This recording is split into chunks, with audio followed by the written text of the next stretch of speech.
putra badhe nyuwun pangestu tansah lancar anggen kula nuntut ilmu supados kula saged migunani marang nusa bangsa tumrapipun agami ing pandonga ugi restu tan ana sambikala kang sumanding jroning raga lan upaya mring Gusti Kang Maha Kuwasa. Pandonganing ibuku iku sifat kandelku gegamaning uripku jroning sanubariku tetes sing kang waspamu tandha tulus atimu ingkang tansah lumintu marang kanugrahan kang satuhu marang putramu.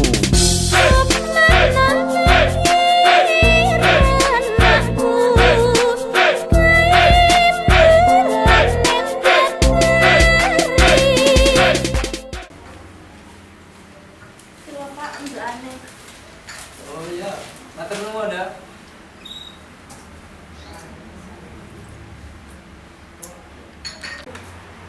Ayo Bu, saiki awakmu lagi masak apa? Oh, kuwi ta, masak sop. Masak sop. Pak, niki lho. Piye anake awak dhewe iki? Wis jarang mulih. Nakal sisan. Aku ya pusing Bu. Piye ya? Anake dhewe iki ewe kandhanane. Ki apa nek dipondokno wae, Pak? Arek koyo ngono mosok gelem dipondokno Bu. Ya dipaksa to, Pak, daripada ganggu wong-wong nang kene. Mungkin dicoba ae. Ya wis. Ya wis. Bu, aku nyedot duit Bu. Kowe kuwi iso njaluk dhuwit ae. Gandho dhuwit.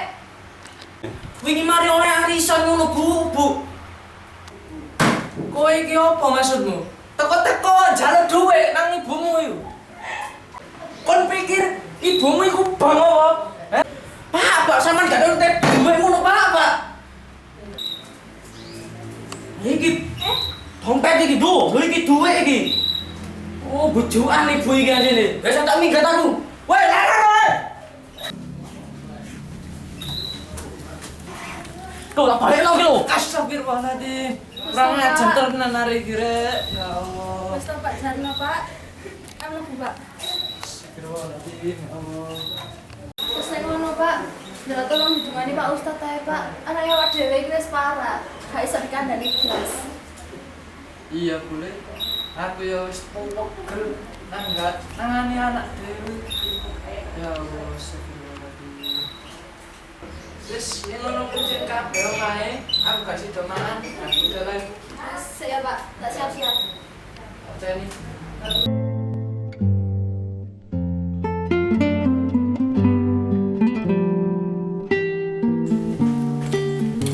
Waalaikumsalam. Oh, Pak Ustaz. Oh iya, apa? Sebutan nih, ngerepoti Pak. Endi, ono apa? Niku, anak kula niku kok dereng sadar-sadar niku lho. Belinge maksudnya. Oh. Wis tenae nang digeleki kon anake. Sik ta lah, aku yo bingung iki gandakane ngondi. Biasane nandi lho anake. Tangkruke. Kayak apa nek digawe mlaku ae.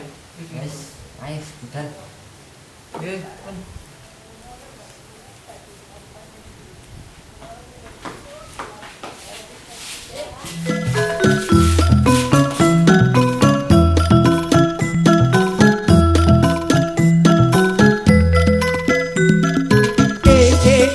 Jaman edan lanang wadon mulai ora karuan sing wadon kaya cah lanang sing cah lanang tingkahe kaya prawan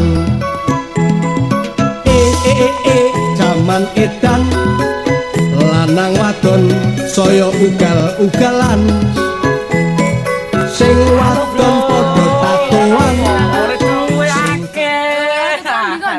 Bisa gawe ngombe-ngombe. Ya rek. Tukono. Tukono. Gak ngono tukono. Iki arek iki, kon sing tuku cepetan. Nang main. Ayo. Oplosan biasa iki. Oplosan jam piro? sing larang. Wis yo. Yo. Ono arek-arek mari pisan ngono. Yo. Oke. Iya. Saya nang Dit. Wah, cekan wedel opo kuwi? Ayo. Iki lho, 6 triple. Ayo. Yo. Apa kerja?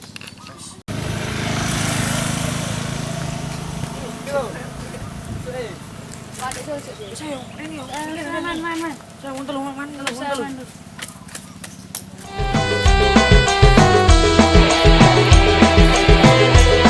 Apa ra iman duwite gawe tuku banyu setan apa ora mikir yen mendem iku bisa ngrusak pikiran ojo diteruske mendeme mergo ora ana untunge ayo cepet maren ono mendemu endawa umurmu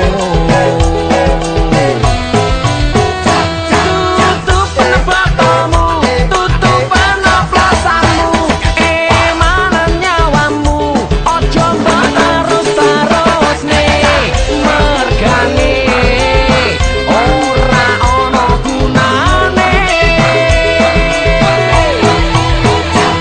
tutup penebakamu tutup penoplosanmu emanan nyawamu ojo mbok terus nih mergane ora ono gunane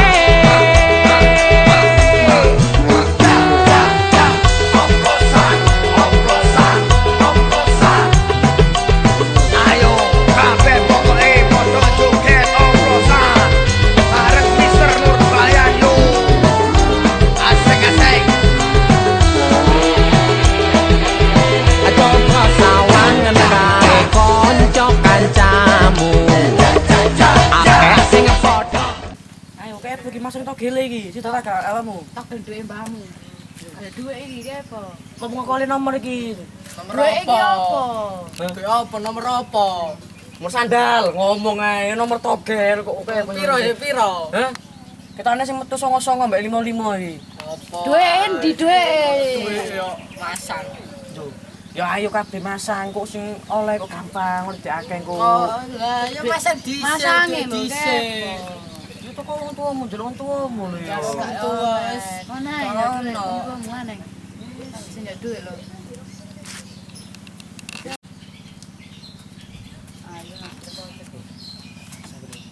Lumayan iki kayak nambah-nambah duit iki ngare iki. Ketok ae duwe akeh ya. Ya iki soalnya teko doling kita nih kan. Cegat ae kae. Wis ayo. Keluar iki. Ayo. Apa iki apa kamu sih?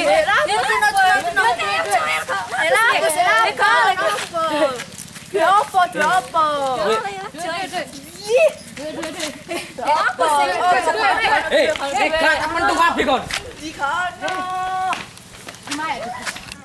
Ini tasnya? Ojo dah. Ngomong. Yang ini. Bos. Oke. Kayu tas bosok dulu. Bicara lewat kayak gini. Lumayan. Apa teko. Sana kok terus. Tolong. Kayu. Nanti ngene iki. Kayak tombo. ayo para kanca ayo yo padha nguti marang kabecikan donya lakukan utama kanggo gayo Pak, tulung ngono aku, Pak. Awakmu iki sapa, Nduk? Aku anak kos-kosan sing kuliah ndok kene, Pak. Aku cuma mari ditarget anak sampean. Lho temenan ta? Nggih, niku kanca kula mak taset teng mriku. Kancaku jadi tangan Pak, tulung ngono, Pak. Ayo, Pak. Lho saiki nggon ndi areke? Nek pos iku, Pak. Ya wis ayo budal nang kono. Ayo, Pak. Ayo Pak Ustad. Ayo. ojo nganti leno ayo cukup biaring donya urip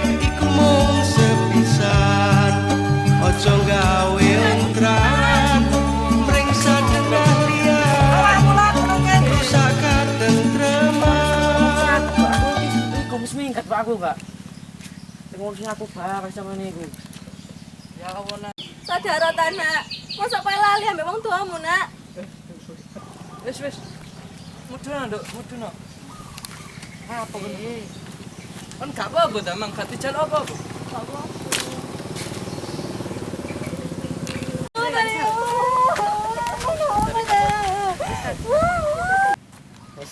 Wis kene kumpul kabeh, tak kandhani.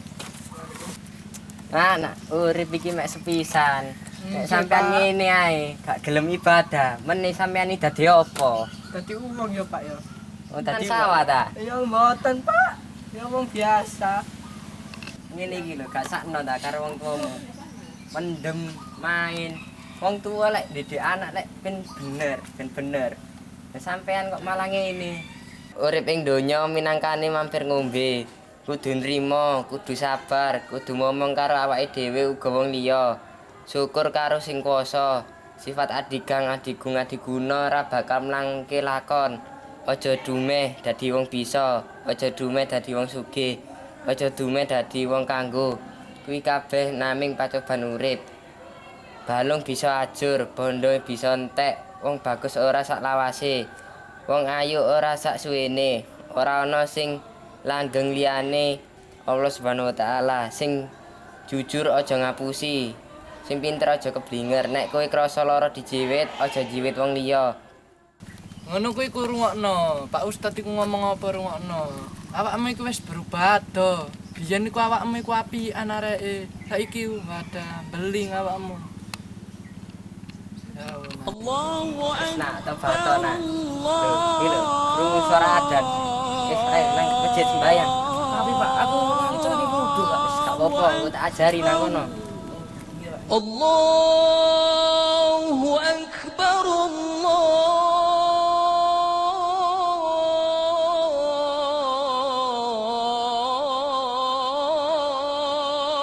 Akbar.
Enak sih.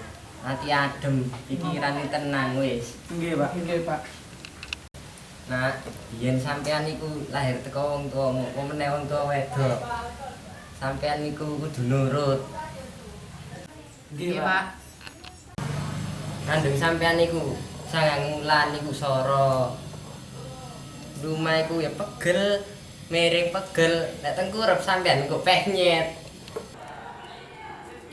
Duh bocah bagus anakku, wong tuamu dudu raja sing dak wariske dudu bondo donya. Sangumu mung isi pitutur, muga dadi titah kang luhur.